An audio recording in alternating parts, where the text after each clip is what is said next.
सत्ता पक्ष और विपक्ष में ठन गई है।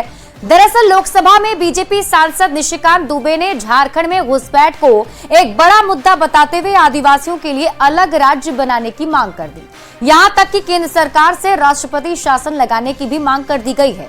घुसपैठ पर और क्या कुछ कहा है निशिकांत दुबे ने, इस रिपोर्ट में देखिए।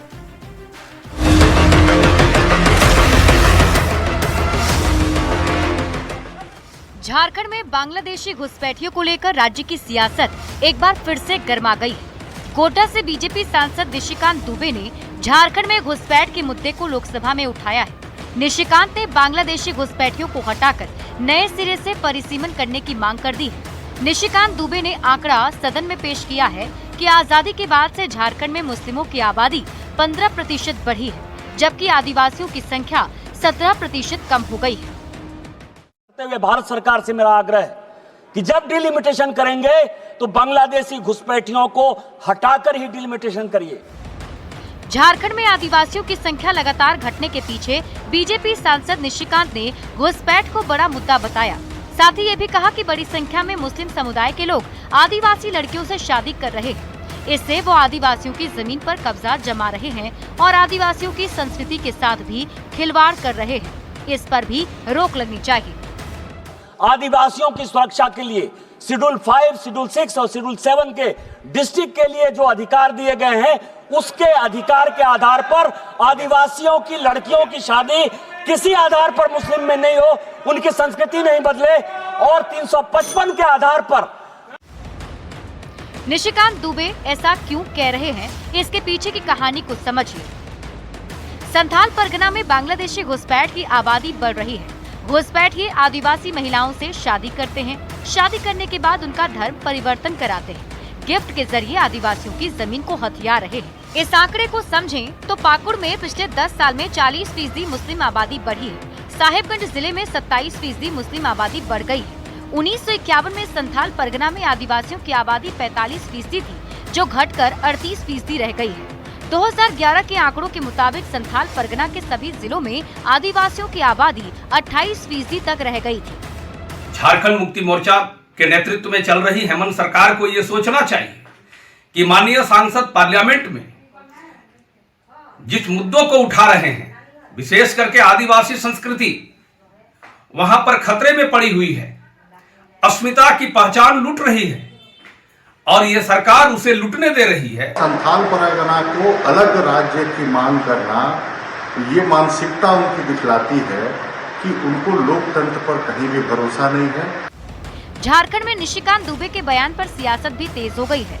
बीजेपी घुसपैठ को आदिवासी संस्कृति के लिए खतरा मान रही है, तो कांग्रेस इसे महज एक राजनीतिक मुद्दा ठहरा रही है। झारखंड बांग्लादेश से काफी सटा हुआ है, लिहाजा बीजेपी मानती है कि यहाँ घुसपैठ करना आसान है, इसलिए सरकार को सख्ती बरतने की जरूरत है। ऐसे में देखना होगा कि सरकार इस पर क्या कदम उठाती है। रांची संवाददाता संजय कुमार सिन्हा के साथ ब्यूरो रिपोर्ट, न्यूज़ 18। नक्सली संगठन पीएलएफआई के खिलाफ गुमला पुलिस को बड़ी सफलता मिली है। पुलिस ने पीएलएफआई के केंद्रीय कमेटी सदस्य हार्डकोर नक्सली और 2 लाख रुपए के इनामी दुर्गा सिंह को गिरफ्तार किया है। उसके साथ ही पीएलएफआई का एरिया कमांडर कलेश्वर हजाम और सदस्य राम कुमार सिंह भी गिरफ्तार किया गया। उग्रवादियों के पास से 2 हथियार, 8 कारतूस और दूसरे आपत्तिजनक सामान बरामद किए गए। कामडारा थाना क्षेत्र के मुरुम केला तेतर टोली के पास से इन्हें गिरफ्तार किया गया। इन 3 हार्डकोर नक्सलियों की गिरफ्तारी को पीएलएफआई पर करारा वार माना जा रहा है।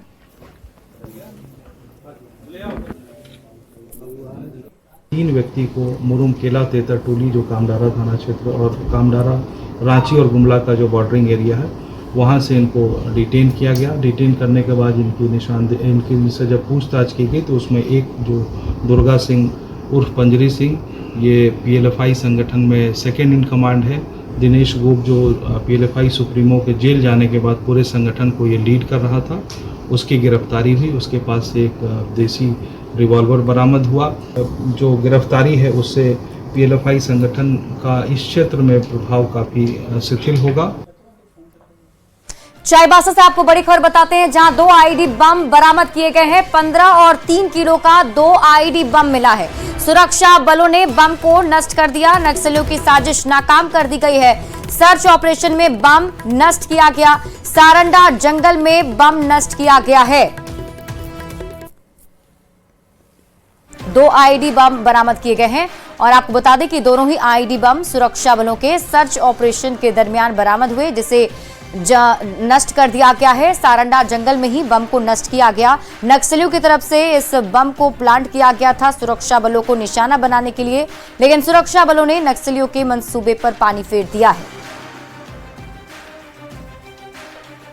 और अगली खबर भी आपको चाईबासा से बताते हैं, जहां के कोलान जंगल में पुलिस और सुरक्षा बलों ने नक्सल डंप को ध्वस्त किया है। पुलिस को इस दौरान भारी मात्रा में विस्फोटक, हथियार और कारतूस मिले हैं। पुलिस ने एंटी नक्सल सर्च ऑपरेशन में इस नक्सल डंप को ध्वस्त किया। फिलहाल क्षेत्र में पुलिस और सुरक्षा बलों का नक्सल विरोधी अभियान अभी भी जारी है।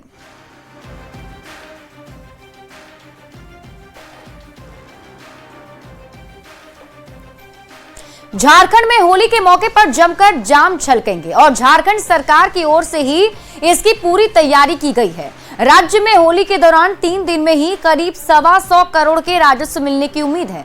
बिहार में शराबबंदी से झारखंड में बल्ले बल्ले है, तो वहीं नकली शराब पर भी नकेल कसकर बिक्री बढ़ाने की कोशिश जारी है। पूरी खबर जानिए इस रिपोर्ट में। झारखंड में होली पर जमकर छलकेंगे जाम। शराब बिक्री से भरेगा सरकार का खजाना। 3 दिन में 125 करोड़ की बिक्री की उम्मीद। बिहार में शराबबंदी से झारखंड में बल्ले बल्ले। होली पर शराब को प्रमोट करने में जुटी सरकार।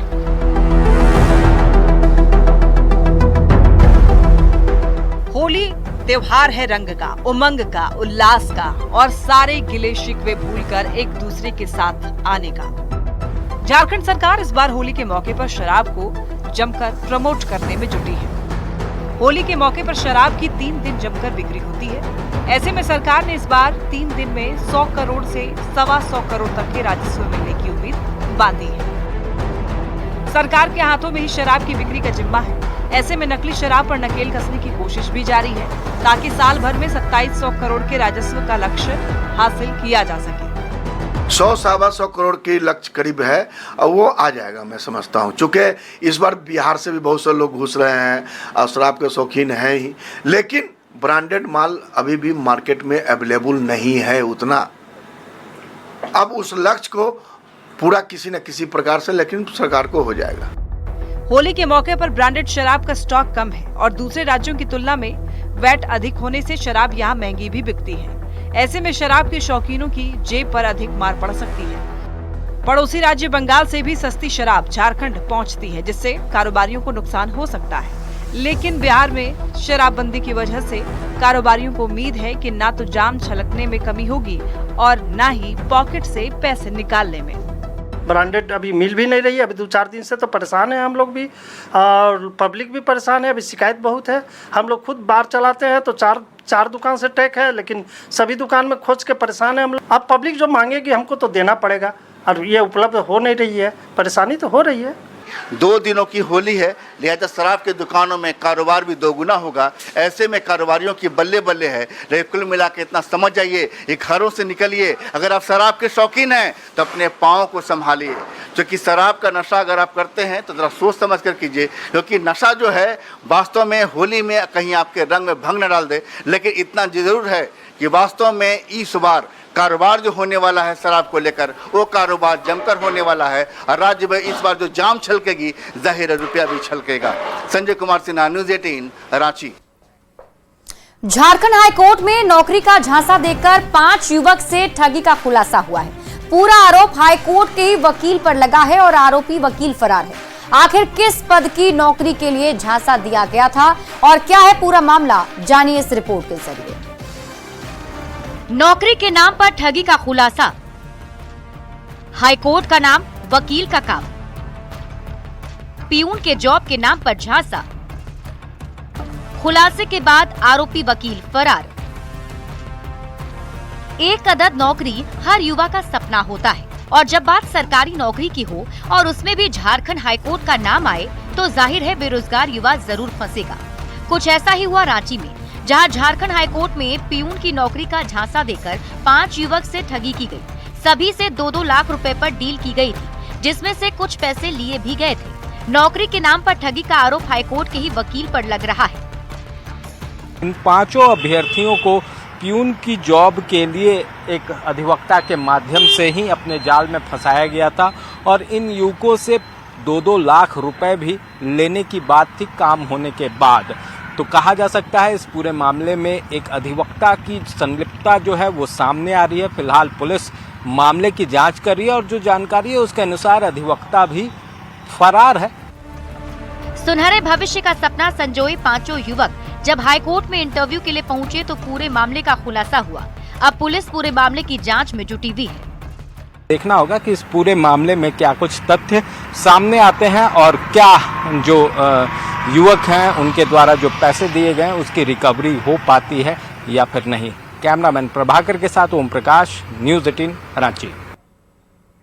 खबर आपको रामगढ़ से बताते हैं, जहां मांडू वन क्षेत्र में NH 33 के पास सिमरा जंगल में भीषण आग लग गई है और इस भयंकर आग में सैकड़ों कीमती पेड़ पौधे, जड़ी बूटी और जीव जंतु जलकर नष्ट हो गए हैं। आग और उससे उठ रहे धुएं के गुबार की वजह से NH के 4 लेन पर गाड़ियों के आने जाने पर भी असर पड़ रहा है। शरारती लोगों पर जंगल में आग लगाने की आशंका जताई जा रही है। मौके पर विभाग के कर्मचारी मौजूद हैं और आग पर काबू पाने की कोशिश में जुटे हैं। आग तेजी से लगातार जंगल के बड़े क्षेत्र को अपनी जद में लेती जा रही है।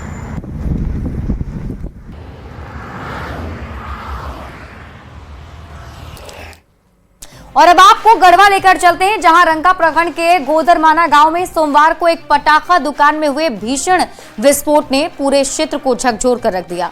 हादसे में 5 लोगों की मौत हो गई, उससे गांव में मातम छा गया। पूर्व मंत्री मिथिलेश ठाकुर ने पीड़ित परिवार के प्रति गहरी संवेदना जताई। उन्होंने दुर्घटना पर दुख जताया और पीड़ितों को हर संभव मदद का भरोसा भी दिया।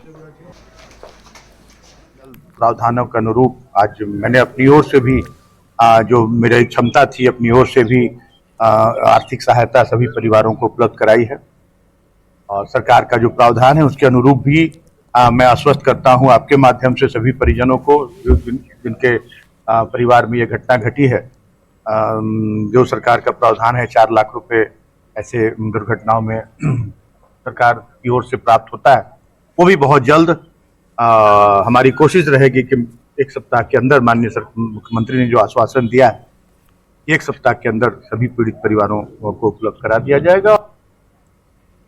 ऋषभ पंत की बहन की शादी बीते दिन यानी बुधवार को मसूरी में संपन्न हुई।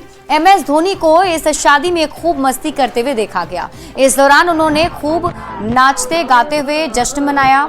ऋषभ पंत और सुरेश रैना के साथ डांस करने वाले पूर्व भारतीय कप्तान का एक वीडियो भी वायरल होने के कुछ घंटों बाद ही उनके कई और वीडियो भी वायरल हो रहे हैं और वो इस शादी के शो स्टॉपर बने नजर आ रहे हैं। क्रिकेटर ने महफिल में 4 चांद लगाने में कोई कसर नहीं छोड़ी है। डांस मूव्स दिखाने के साथ अब महेंद्र सिंह धोनी अपना सिंगिंग टैलेंट भी दिखाते हुए नजर आए। पत्नी साक्षी धोनी के साथ वो वहां पर म्यूजिक की बीट पर गाना गाते दिख रहे हैं।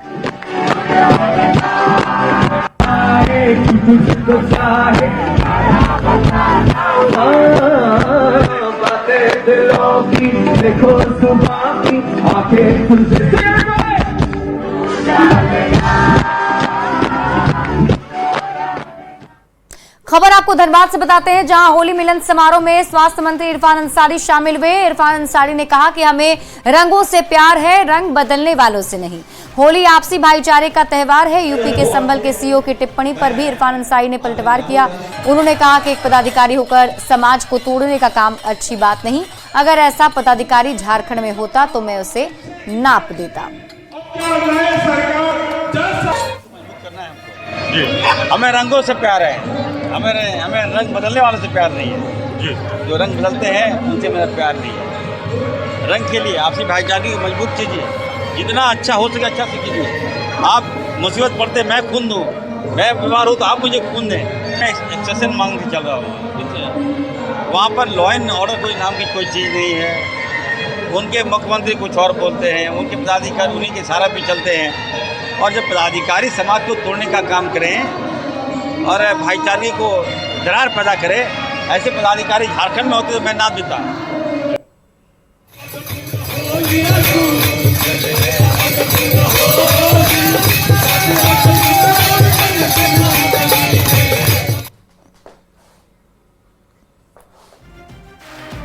और अब रुख करते हैं बैद्यनाथ धाम देवघर की ओर, जहां होली पर विशेष परंपरा निभाई जाती है। यहां होली से पहले सूखी होली खेली जाती है और इस दौरान पंडा गुलाल बाबा बैद्यनाथ को अर्पित करते हैं। इसके बाद आम लोग बाबा बैद्यनाथ को गुलाल चढ़ाते हैं। इसी के साथ सूखी होली की शुरुआत हो जाती है।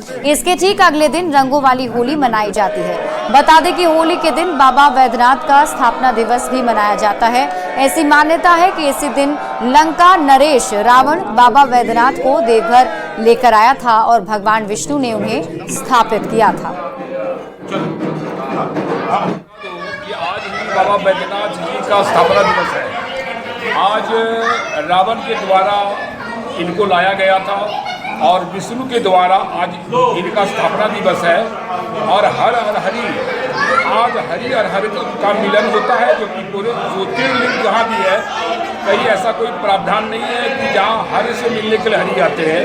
और आज 11:30 बजे रात में मुहूर्त निकला है, जो कि भगवान शिव से मिलने के लिए हरि आ रहे हैं। और ये परंपरा अति पौराणिक है, जो आज परंपरा को निभाया जा रहा है। हाँ, ये परंपरा की जब यहाँ से भगवान श्री कृष्ण को दोल मंच पर लाया जाता है, वहाँ पे उनको झुलाया जाता है। और